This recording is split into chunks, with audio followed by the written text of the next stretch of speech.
was out downsizing my model airplane fleet, I kind of happened to come across this airplane.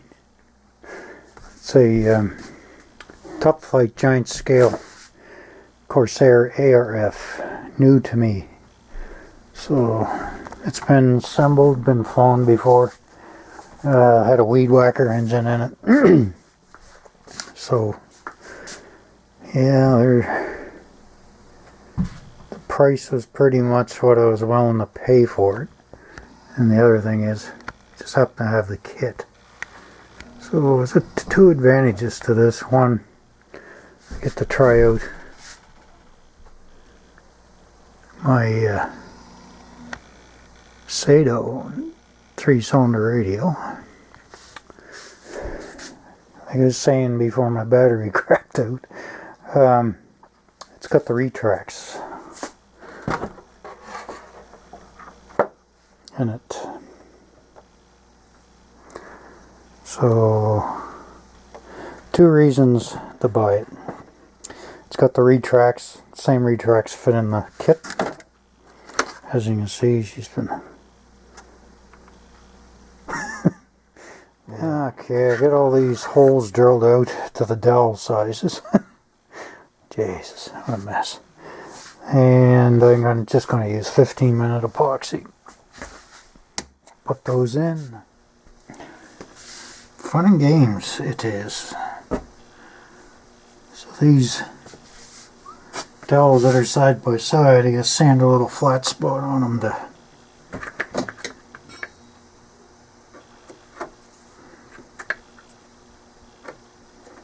get them to fit side by side. As you can see, these holes are drilled right on top of each other.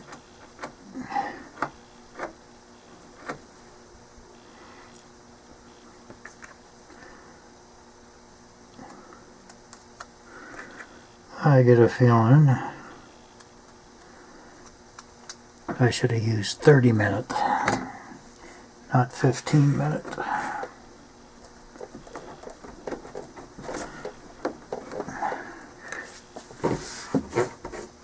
Still might pull it off.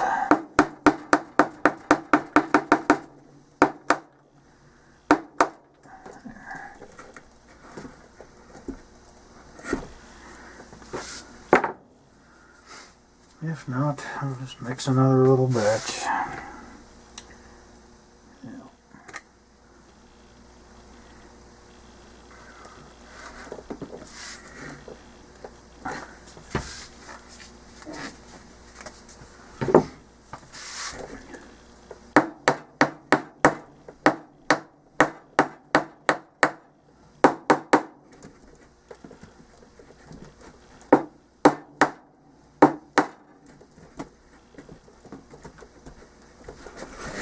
Tight now. Yeah. She's tight now. There. Got all the holes plugged up, except for these two. They're really tight, so I'm just going to tap those in later and hit them with NCA because it's pretty tight going in there. So. No, don't need epoxy there. Yeah, so we got her all done. I'll leave it dry overnight and get the 80 grit out and sand it all flush.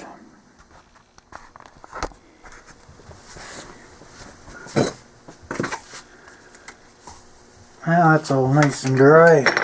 Dried overnight, so. All I gotta do is sand the rest of these smooth and then tidy that up a bit. Fun and games.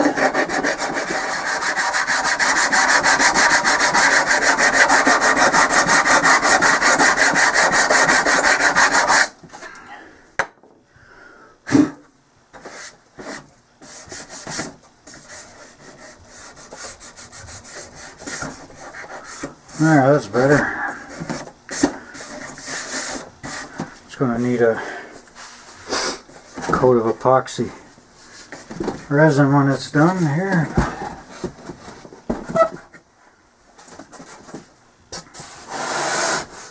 That's good. So, holes are all plugged. And those hardwood, the nice thing about wood, when you do that, you put the strength back too. So, yep. Next step, I guess, is engine fitting. Well, get that installed. Tore the dummy engine out of the cowling because just ain't enough room for it. So that's just upside down. Almost put the engine in upside down. So it's installed correct. Now I gotta get some of these. Little too short. What's really nice is the AN washers fit these. Those are damn near 1032, but these are metric. So I just gotta get that sorted out. Set up. I think what I'll do next is hook the throttle up. I got them marked where I got to drill the hole for that. And if I get the proper length bolts, if I can get them that long, I'll put AN flat washers here too. Just to, I can use the thinner ones and then put the thin AN washers behind those bolts. Because this is what Saito gives you. And it's like, don't think so. We'll be using Loctite. Yep. So, actually, I got that bolted in a lot faster than I thought it would.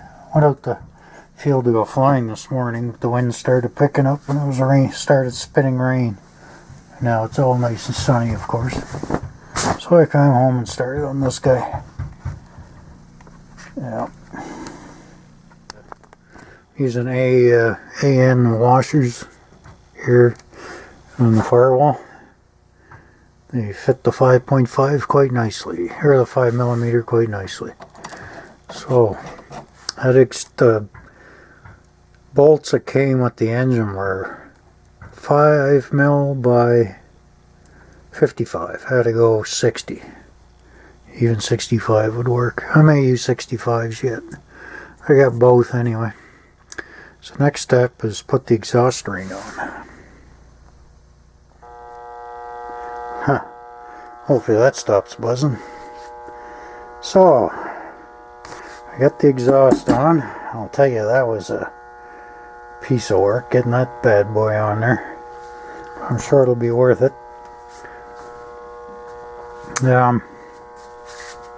As you can see, my poor bench looks like a tornado hit it.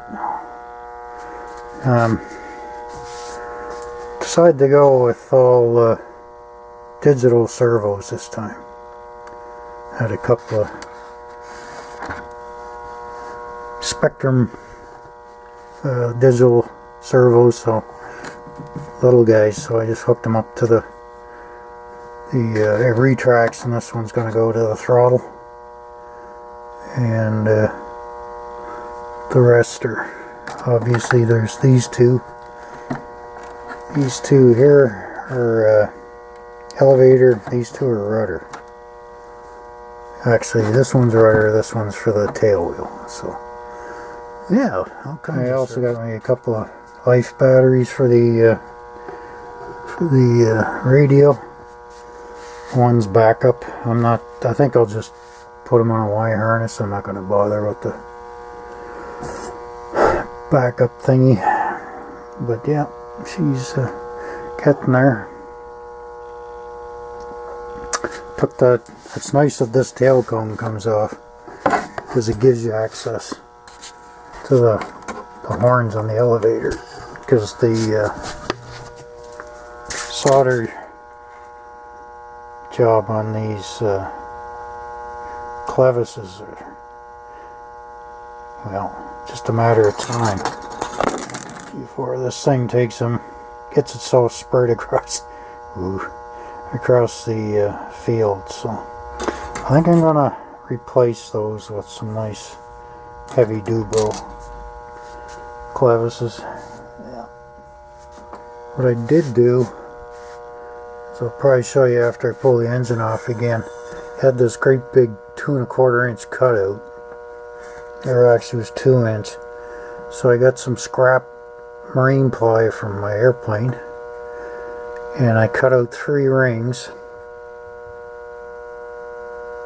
3 inch, and then I cut out 3 more, the center of those 3 rings. They're circles to make rings out of them, and then the 4th one is just a cap. So now my carburetor goes in there, and I'm going to plug that hole with a dowel.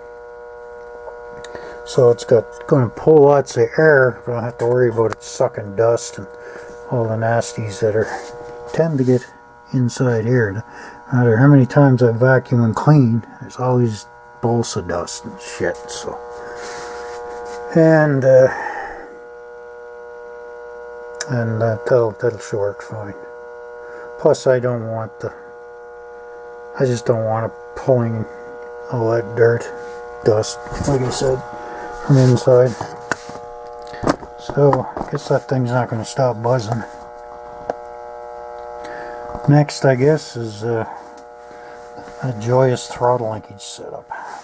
So I soldered some Dubro threaded collars on my push rod. They just had a clevis, those cheap Great Plains Chinese made ones. I'm feeling warm and fuzzy, so I got that on there, and I'm going to put this is a 440 and 2 threaded, or ball link threaded end, but it takes a 256 bolt, which is perfect for going through your servo horn. And I got the Dubro heavy duty clevis on the other end, and you can see it's the locking kind, so just put that in there, click that on the pin, done. No more worries about breaking and lock nuts coming loose and all that shart. So the Dubro upgrades are well underway here.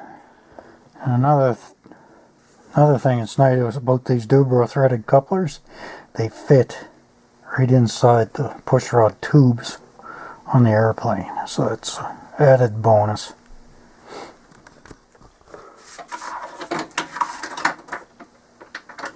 It's nice how the tail cone comes off and you can get at all this stuff. Except for the rudder push rod, I gotta take the tail wheel off, but I can still get at it. That's the main thing. About airplanes, once you get them in there, you're shit out of luck.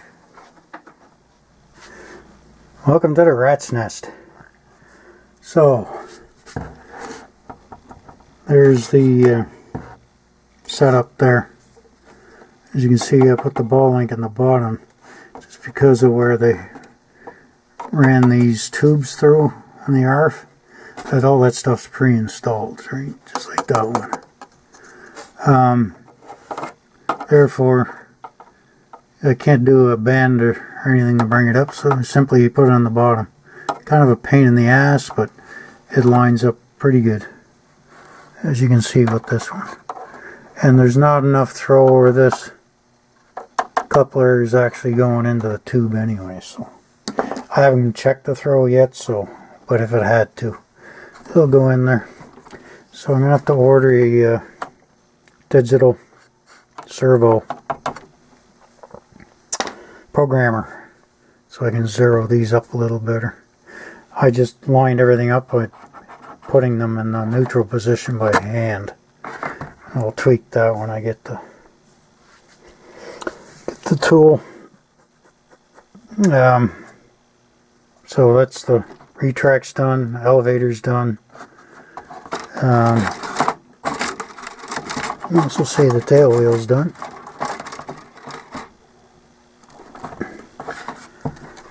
That's another servo I'm going to have to tweak. and then finish the final adjustments on those. But this is a stall clevis. That's on the, that was on everything. And not overly tickled with those. On the right tail wheel, fine. But there's an example of the what was on it. This one's on the rudder. That one's going to be even more fun to get at. I'm going to tear all this out to get at that down there. It probably wouldn't be that. I think the fun part would be putting the Dubro on that. That would be evil. I'm here, get the engine off again. As you can see, it's fuel system time. So, partially a tank out of a wreck. Actually, the fuel system is the tank itself. Well, that's brand new because the wreck punctured the other tank. So, we're upside down here, but let's see inside. I get that piece of triangle stock here, a 16th piece of ply on top that the front of the tank will rest on there. And of course it's cushioned in the front. So I made another one. I put a little lip on it so it fits over the edge of the bulkhead. Did the same with that one inside there. So when you glue it on, it's perfectly flush. And that gives you a little pad for your tank. I could still make that wider. It's not a big deal. But that's usually enough. Yeah. But I'll run the foam right around the tank anyway in the bottom. So, and then I got the push rod tube lined up. I ran a brace across the bulkhead in the front so the tank will sit level. So this is like halfway and the front's halfway. That's just the way the factory made it. But the Dubro tank is a lot wider than the one that came with the airplane. So, and that's gone. There's a lot of stuff that just wasn't there. So I just made these marine ply pieces after hogging it out for the right width. And I still got room to put the foam in there. And I think what I'll do next is run a doubler here and just use a couple of J-bolts to use a rubber band to hold the tank forward. Because I had these tabs here, but this wood's not very strong. And after widening the... Well, there's one of them there. Shows you how strong it is. After widening the nose, out of this bulkhead, it was too thin to hold anything anyway. Yeah, so I was hoping to run it this weekend, but that ain't gonna happen. That's alright. I cut these rather large holes here just to get the spark plug caps through the firewall. I didn't care for doing that too much, but gotta do what you gotta do. Now, this last night I was gonna put a nice coat of, I got some expired West Systems epoxy. So I was gonna use it to put a nice coat of epoxy on that after all the repairs and sanding. Now I kinda screwed up putting the hardener in the resin. So I gave another squirt and gave it too much. So when Wet System says don't use too much hardener, this is why. You can see the container melted right to the epoxy, foamed up. It almost looks like Gorilla Glue. But I just started brushing it on and then everything started foaming up and everything. So yeah, don't do that. And I also made mount for the ignition module. This is quite a bit larger, obviously, because it's got 3 plug leads. So I put that in there. It'll be just above the tank. I put triangle stock, some soft balsa, or I think they're 1/2-inch triangle stock in there. It's just sanded it flat and square with this. It's just the right width, so that that tray would glue on there. And I put 2 slots in it, of course, for the Velcro straps. So yeah, I knocked out all those. You can't see that, but oh yeah, you can. Knocked out all the blind nuts. Put a coat of epoxy on before it foamed up on me, and pulled them all tight. So I made the push rod up for the throttle cable, and I always cut up, even on the flexible cable, I always cut up little pieces of the inner rod from the nylon system, and that way you don't have your cable slopping and flopping around inside that housing. The other end will take the clevis as well. Yeah, and that'll all be adjustable from inside, because that rod, they had to taper this because the throttle arm moves forward and aft, of course, but it moves quite a bit side to side. So I had to make enough clearance for that clevis to fit in there. So what I'm going to do now, oh, something else it is, I marked my fuel lines where they all go. So what I'm going to do now is make my second attempt at putting a coat of epoxy resin on all this, and try to keep it out of those holes, although they did fill up nice. And I think I may make caps to fill those holes in. I don't know. We'll see what happens. You don't really want a shitload of air blowing inside your airplane. Yeah.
P-47, the rolling trainer.